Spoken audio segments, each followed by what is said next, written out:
O le tusi mua le apostolo Paulo ia Korinito. Mata upu mua. O le alofo Paulo malona o ai le kalesia i Korinito. O awa Paulo na vala awina i le finangalo le atue faima apostolo a Yesu Keriso. Atoa maso sende le uso.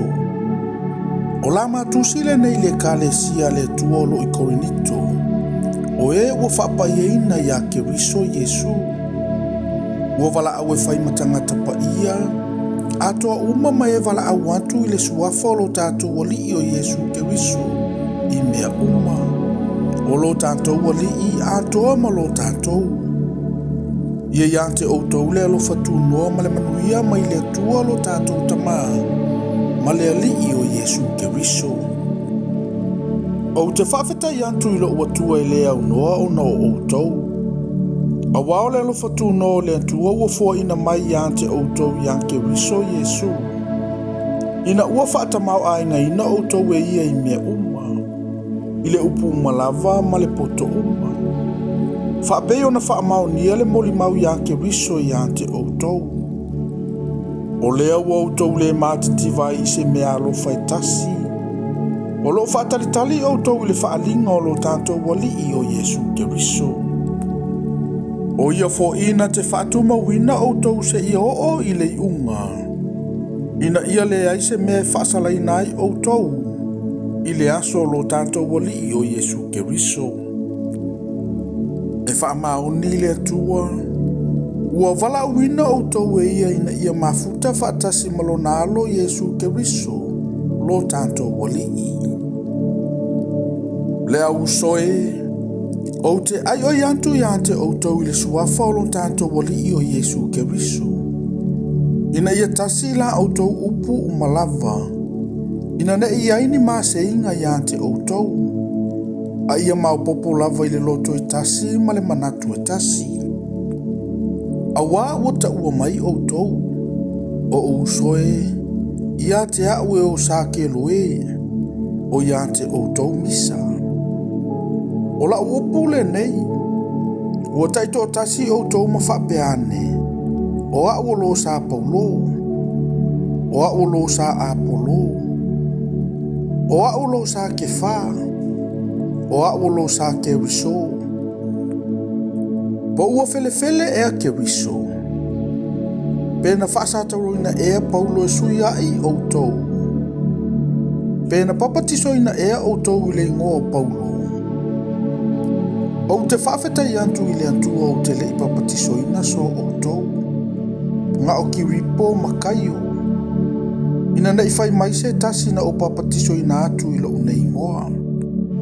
Na o papatisoina fo ile a ingo se te whana. Au te lei lope ai se tasi na o papatisoina. A waile awina mai au ke riso e papatiso. A ia fola atu le tala le lei. Ele o le poto i upu. Ina ne i whaale au ngai na le sātauro ke riso. A wao le mata upu i le sātauro. O le valea le ie o malaia. A o le mana o le atua i ante i tātou o whaolaina. A wā o tūsia. O te whao matia le poto e popoto. Ma o whaale au ngai na le ata mai o e ata mai. Po i whea le tangata poto. Po i whea le tusi upu.